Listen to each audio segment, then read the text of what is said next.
Hola, hola, compañeros y compañeras de Derecho. Pues ya estamos aquí iniciando nuestras clases de este sábado con Derecho Civil.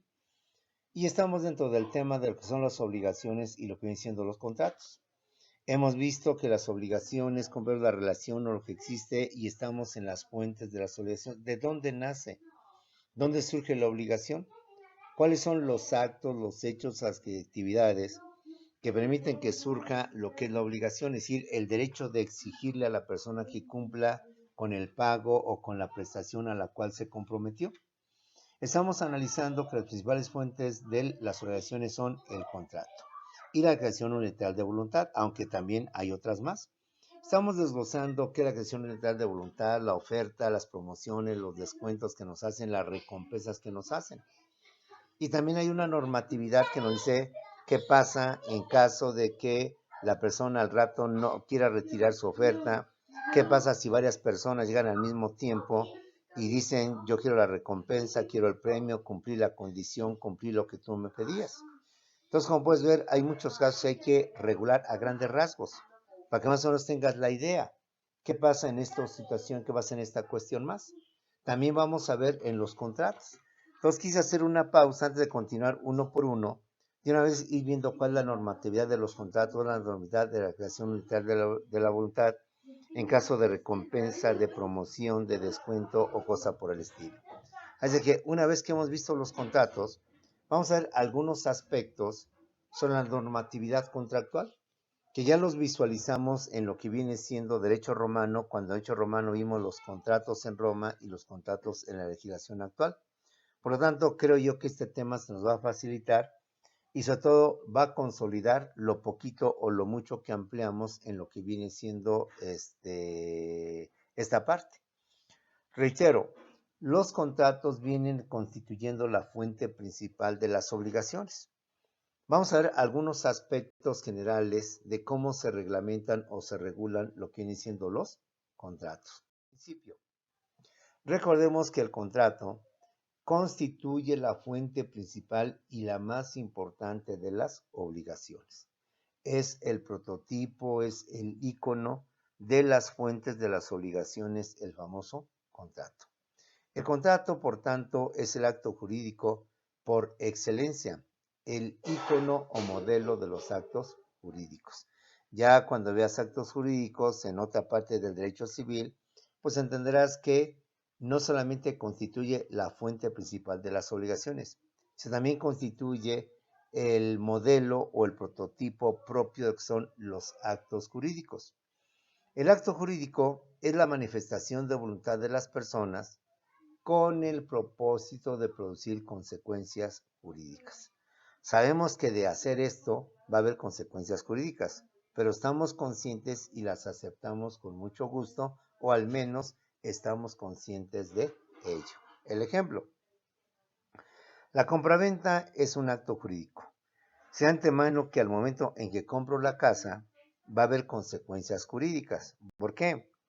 Porque antes no estaba obligado a pagar predial, ni estaba obligado a pagar el agua ni la luz, porque no era mi casa. Pero el momento en que yo compre la casa, estoy consciente que ahora tendré que pagar el predial, tendré que pagar los servicios. Y aún está, y sabiendo de lo que va a pasar, acepto y estoy consciente de esas obligaciones y de esos derechos. El matrimonio. Sabemos que el matrimonio también es un contrato, así lo maneja el Código Civil o el Código Familiar, según el caso. Antes de casarme, yo no tenía ningún derecho, ninguna obligación de compartir mis, mis derechos y mis obligaciones. Cual solterito que era, pues no tenía la obligación de dar un gasto de forma formal, de forma oficial. Sí, apoyaba en la casa a mi mamá con los gastos, pero no estaba obligado en un porcentaje específico, sino en una mía cuantía, porque pues, estaba también el dinero que aportaban mis hermanos o mi propio padre. Ahora que asumo el cargo de jefe de familia, pues me he obligado a tener que aportar en una mayor cantidad y una forma definitiva para mi esposa y para mis hijos. Entonces, como puedes ver, estoy consciente de que va a pasar va a haber estas consecuencias, estas obligaciones. Hasta antes de casarme, yo podía disponer libremente de todo mi sueldo, mi salario, con las aportaciones al gasto de la familia. En consecuencia, ahora que me caso, tengo que estar consciente de las obligaciones y los derechos que voy a adquirir. Ahora que mi coche, voy a casar en ciudad conyugal, pues ya también podrá disponer mi esposa y ella también será dueña de ese coche, aunque ella no lo compró, pero me estoy casando por ciudad conyugal. Entonces, como puedes ver, estoy consciente de lo que va a pasar. Sé que si lo llevo a cabo va a pasar, pero lo acepto con mucho gusto, o lo acepto porque así es. Entonces, el acto jurídico es la manifestación de voluntad de las personas con el propósito de producir consecuencias jurídicas y dar consecuencias jurídicas. Y el contrato es el acto jurídico por excelencia. El contrato es el ejemplo típico o clásico o ícono de un acto jurídico, el contrato, ¿sí? Pues decimos que el contrato constituye la fuente principal y la más importante de las obligaciones. Es el acto jurídico por excelencia, el ícono o modelo de los actos jurídicos, y el acto jurídico, dentro de los cuales están los contratos, es la manifestación de voluntad de las personas con el propósito de producir consecuencias jurídicas. Recordemos qué es el contrato. El contrato es el acuerdo de voluntades por escrito entre dos o más personas para crear y transmitir derechos y obligaciones. En esencia, un contrato de punto estrictamente jurídico es para crear y para transmitir derechos y obligaciones.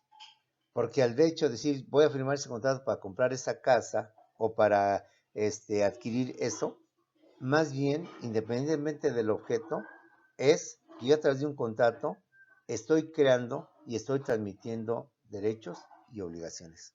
Como decía hace rato, hasta antes de comprar la casa no tenía yo ninguna obligación. Pero el momento en que firmé el contrato de compraventa de la casa y que hace que la casa ya sea mía, en ese momento estoy adquiriendo, me estoy creando obligaciones que no tenía, que es el predio, que son los servicios, el agua y demás cuestiones. Pero también me estoy creando derechos. Hasta antes de comprar la casa, yo no podía disponer de la casa, porque no era mía. Yo no podía pintarla, arreglarla, construirle un nuevo cuarto o ponerle un nuevo piso. ¿Por qué? Porque no era mi casa. Pero ahora que firmé el contrato y que en consecuencia adquiero la casa en automático, por tanto, compadres, puedo hacer ahora sí lo que yo quiera. Puedo yo ahora arreglarla, cambiarle, quitar, tapar una ventana, hacer la puerta más grande, poner una jardinera, convertir esa recámara en o ampliar la recámara, hacer esa recámara en una especie de sala, en un centro de estudio, un cuarto de estudio, etcétera, etcétera. Estoy adquiriendo derechos. Y yo que era el antiguo dueño, yo que era el dueño de la casa y que ahora la estoy vendiendo, le estoy transmitiendo mis derechos al nuevo dueño. Yo podía disponer de la casa, ahora que ya no tengo, ahora te transmito el derecho para que tú dispongas de la casa. Yo tenía la obligación de pagar el predial, ahora que tú eres el dueño, te transmito ahora la obligación para que tú también, para que ahora tú seas el que pagues el predial y pagues todos los servicios. Un contrato es un acuerdo de voluntades que se hace por escrito entre dos o más personas para crear y para transmitir derechos y obligaciones únicamente. Ya vimos también en clases anteriores que junto con lo que viene siendo el contrato está el convenio. Y el convenio es más amplio porque sirve para crear, transmitir y para modificar y para extinguir derechos y obligaciones. Pero eso ya lo veremos en su momento oportuno cuando veamos acto jurídico. El contrato solo sirve para crear y transmitir derechos y obligaciones. El convenio sirve para crear, transmitir, modificar y extinguir derechos y obligaciones, compañeros. Ahora, bueno, entonces estamos analizando, jóvenes, los elementos, la nulidad contractual, los elementos de existencia, los elementos de validez. La nulidad contractual nos dice que todos los contratos para su legal existencia o creación y plena validez deben cumplir o tener los siguientes requisitos o elementos, que son los elementos de existencia y los elementos de validez. Y la falta de uno de ellos puede provocar, si es falta de existencia, inexistencia. Bueno, obvio. Pero si es elementos de validez, puede dar a las nulidades, habiendo dos nulidades. La nulidad absoluta y la nulidad relativa, ¿sí? Eso quiere decir que cuando usted a futuro llega a tener un cliente, llega a firmar un contrato, pues pídele el contrato y ve qué es lo que tiene el contrato y ve si se ajusta a todo esto. Y en caso de que le falte alguno de estos elementos, entonces dirá, ¿sabe qué? Vamos a pedir la nulidad de su contrato, vamos a pedir la inexistencia de su contrato porque carece o le falta de estas situaciones. Los elementos de existencia son tres: el consentimiento, el objeto y la solemnidad. Sin embargo, hay que aclarar que el consentimiento y el objeto se tienen que dar en todos, absolutamente todos los contratos. Pero la solemnidad solamente se da en algunos contratos. Entonces, esto hay que tenerlo bien presente. Consentimiento y objeto en todos los contratos. La solemnidad solamente en algunos de esos contratos. Por tanto, los fundamentales de la existencia son el consentimiento y el objeto. Si falta alguno de estos, alguno, no los tres, con que falte uno de ellos, el contrato es inexistente. Respecto a los elementos de validez, son licitud, capacidad, forma, ausencia de vicios del consentimiento. Y los vicios del consentimiento son error, dolo, lesión y violencia, ¿sí? Si falta alguno de estos elementos, entonces el contrato presenta nulidad. Ahora, si le falta la licitud, es decir, es un contrato ilícito, ilegal, entonces, compañeros, hay nulidad absoluta. Pero si al contrato, si es lícito, es decir, es legal, o le falta la capacidad, le falta la forma, o bien, compañeros, el consentimiento presenta un vicio como es error, dolo, violencia o lesión con uno, no necesariamente los cuatro, entonces el contrato tiene nulidad relativa. Y habrá que pedir en consecuencia que el contrato ante el juez se declare nulo y habrá que pedir ante el juez que el contrato se declare inexistente según sea el caso. Y como es fuente de las obligaciones, pues en consecuencia no puede obligar a las partes y no nacen las obligaciones. Analicemos, por tanto, cada uno de estos elementos para que visualicemos a futuro en tu vida profesional. Los elementos de existencia son los que permiten la creación o constitución del contrato, que tenga vida plena, que tenga vida o existencia legal, es decir, que materialmente sea posible y realizable. ¿Qué significa un contrato existente? Pues que es posible, que se puede llevar a cabo, que no hay ningún problema, compañeros. Ejemplo, vamos a celebrar un contrato sobre la compraventa de un ovni. Desde ahí tenemos problemas. El ovni no existe, o al menos por el momento materialmente, físicamente, no hay prueba contundente de la existencia de ovnis. Y si no hay prueba contundente de ovnis, pues menos puede haber compraventa de un ovni, compañeros. Entonces, como puedes ver, no hay objeto. ¿Por qué? Porque no existe el ovni. Entonces, firmo un contrato en donde yo me comprometo a vender y una persona compromete a comprar ese ovni. Pero sabemos que el ovni, el objeto volador no identificado, no existe. Entonces, hablamos de un contrato inexistente. Un ejemplo tal vez más racional. Te vendo un terreno en la luna. Sabemos que la luna sí existe, pero nadie puede ostentarse como dueño propietario de la luna para poder vender la luna. Entonces, como puedes ver, ese contrato es inexistente. Hay consentimiento. Yo quiero vender un pedazo de la luna y tú quieres comprar un pedazo en la luna.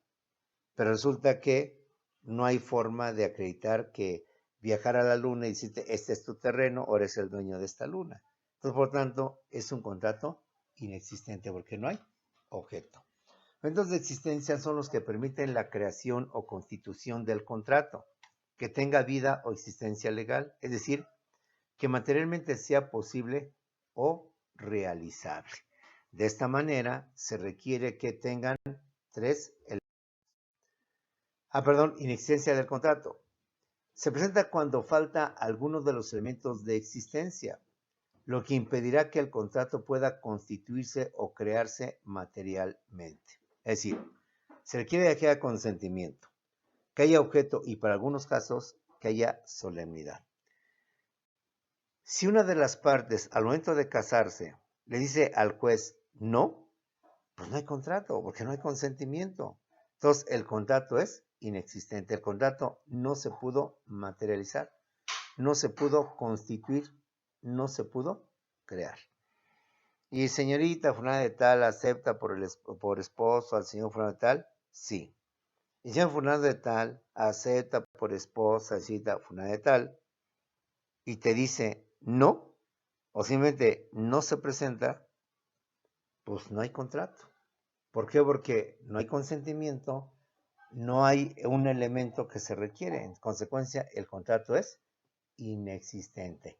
La existencia del contrato se presenta cuando falta alguno de los elementos de existencia, lo que impedirá que el contrato pueda consistirse o crearse materialmente. Segundo, objeto.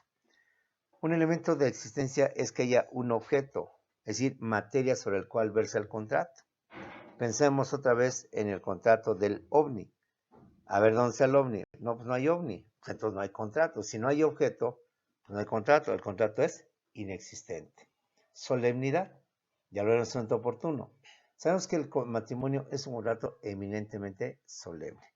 Hay que ir ante el juez, al oficial de registro civil, escuchar como dicen los jóvenes, su choro, su rollo. Señor, estamos aquí reunidos para celebrar el matrimonio que el señor, la señorita han decidido y que por tanto, bla, bla, bla, todo un chorazo.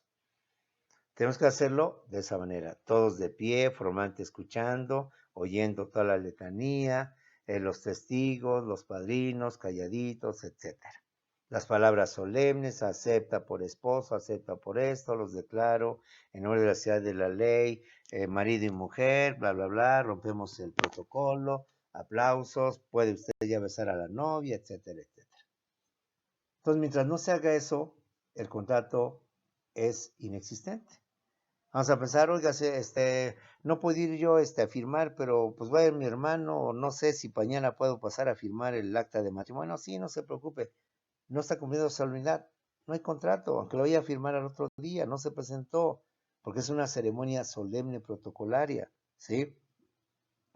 ¿Sabe qué? Firmamos el acta otro día, ya ahorita está la fiesta, ya llegó el mariachi, ya llegó la orquesta, firmamos otro día el acta. No, debe ser en ese momento, al momento de terminar la ceremonia. Entonces, como puedes ver, si falta alguno de estos elementos, el contrato es inexistente, ¿sí? Los elementos de existencia son el consentimiento, el objeto, y vuelvo a repetir, para algunos contratos, para algunos, no para todos, la solemnidad. Pero lo que sí es para todos es consentimiento y es objeto, ¿sí? Y para algunos la solemnidad, por eso lo pusimos en paréntesis.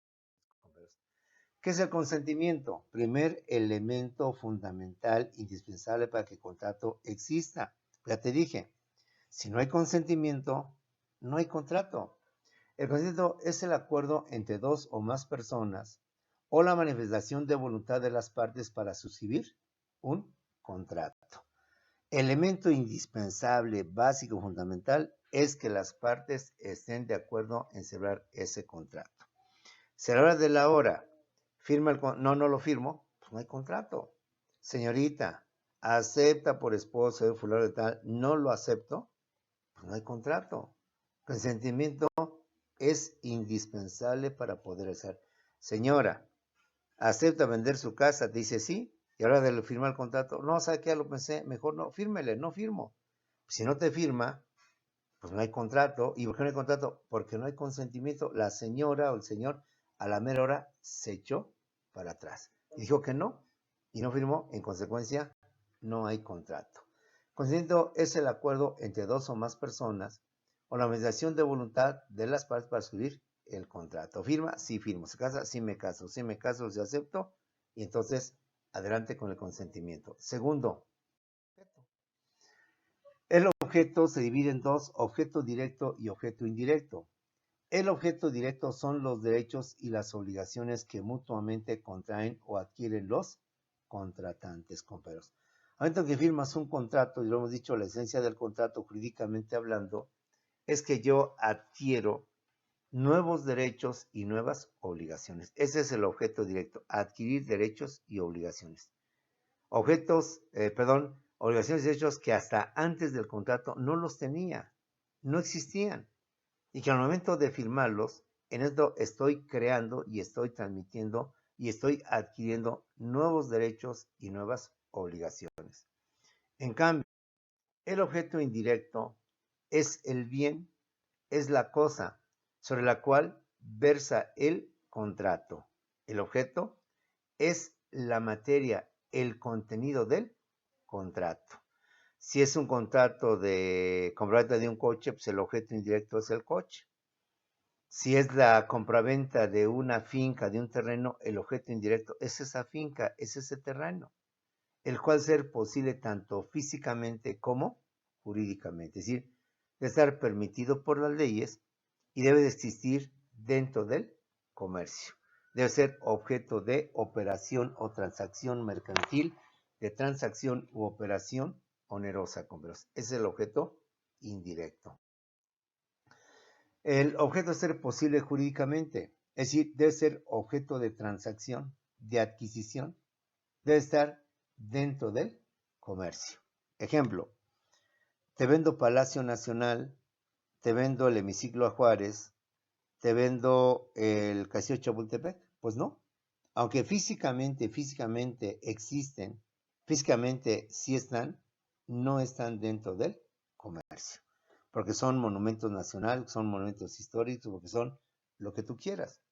En consecuencia, no están dentro del comercio. No se pueden vender porque no forman parte del comercio. En consecuencia, no son posibles jurídicamente hablando.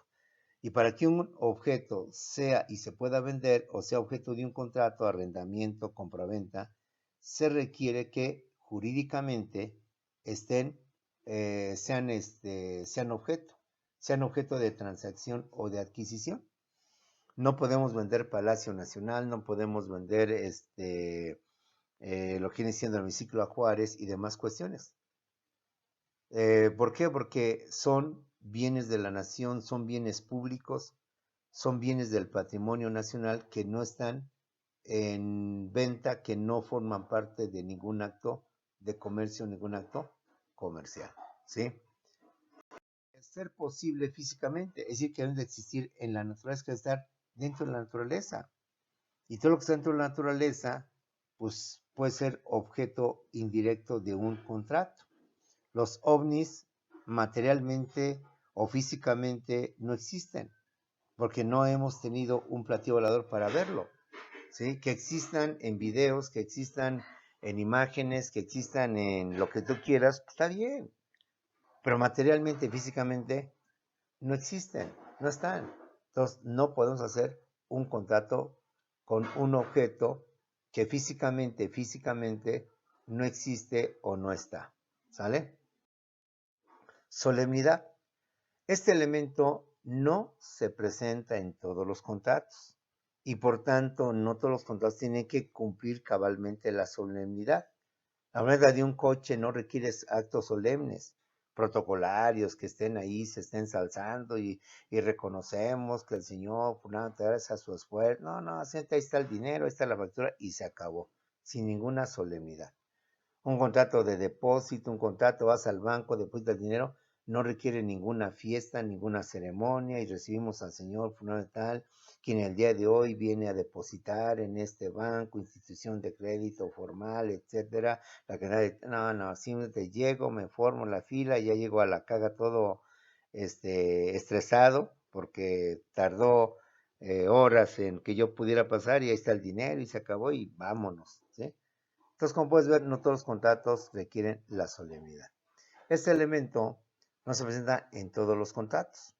La solemnidad son las formalidades, ceremonias o actos protocolarios que deben realizarse ante ciertos tipos de contratos o actos jurídicos como son el matrimonio o el testamento. Aquí hablamos del matrimonio. Una boda civil debe hacerse ante un oficial de registro civil, enfrente de los dos cónyuges, paraditos, el juez o el oficial también de pie, una mesa en medio de los dos, con su mantel bonito, entre más bonito mucho mejor, para darle esa solemnidad al acto. Los testigos, padrinos, bueno, testigos bien al otro lado, también paraditos, muy formales, escuchando, bien arregladitos o mejor lo más formal vestidos, etcétera, etcétera. Eso es solemnidad. Son las formalidades, ceremonias, actos protocolarios que deben realizarse ante ciertos tipos de contratos jurídicos como son el matrimonio o son el famoso testamento. ¿Sí?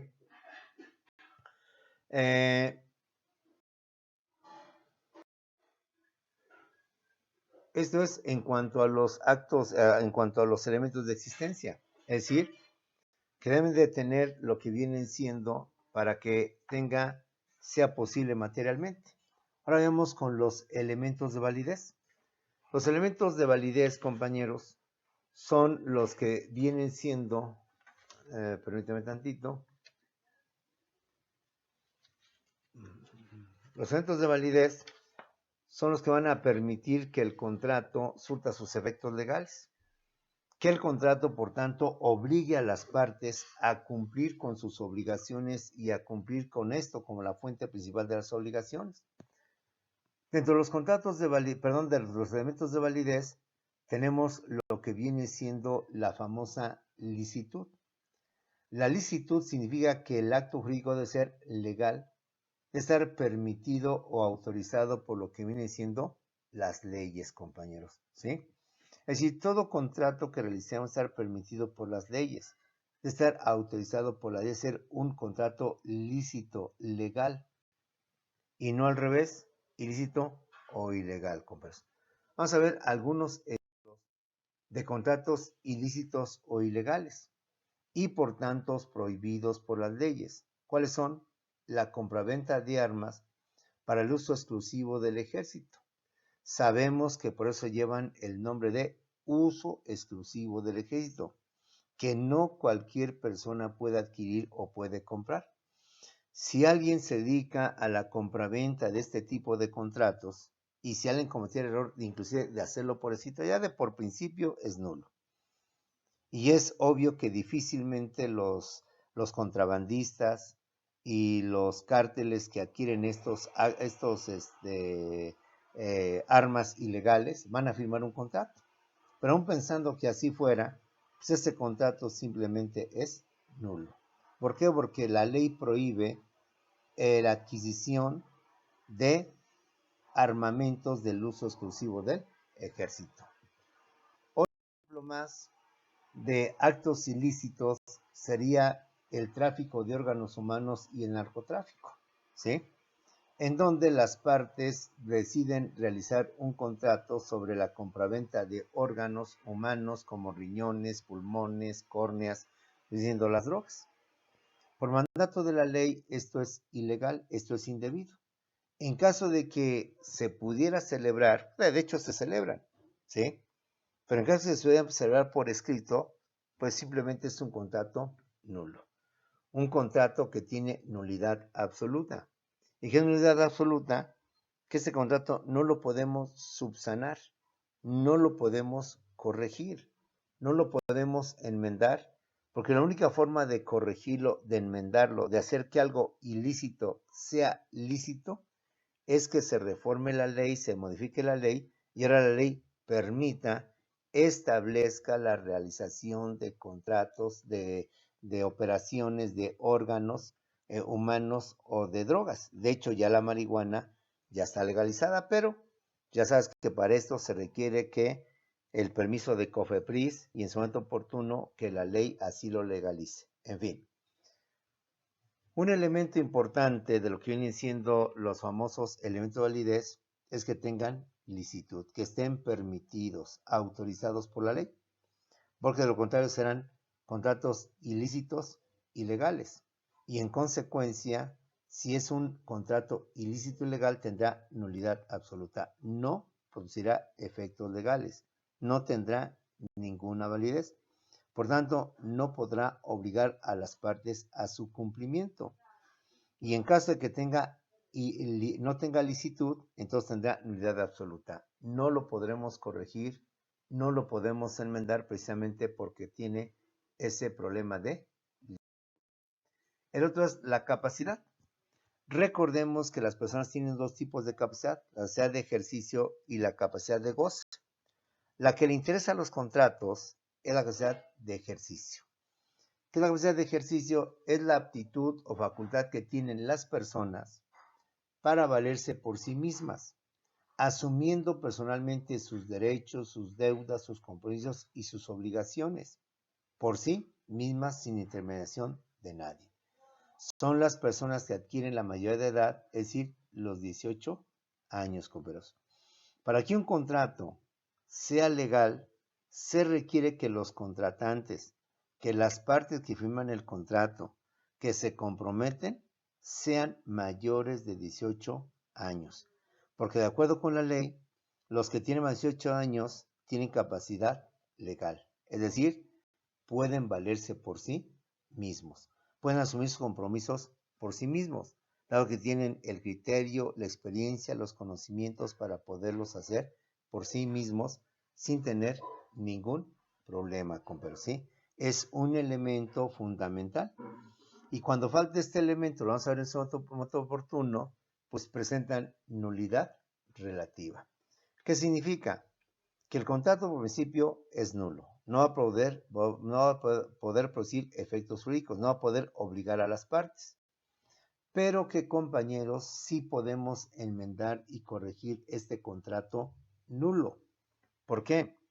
Vamos a pensar que una persona menor de 18 años realiza una operación, una compraventa. Como no tiene la capacidad legal, ese contrato no produce efectos legales.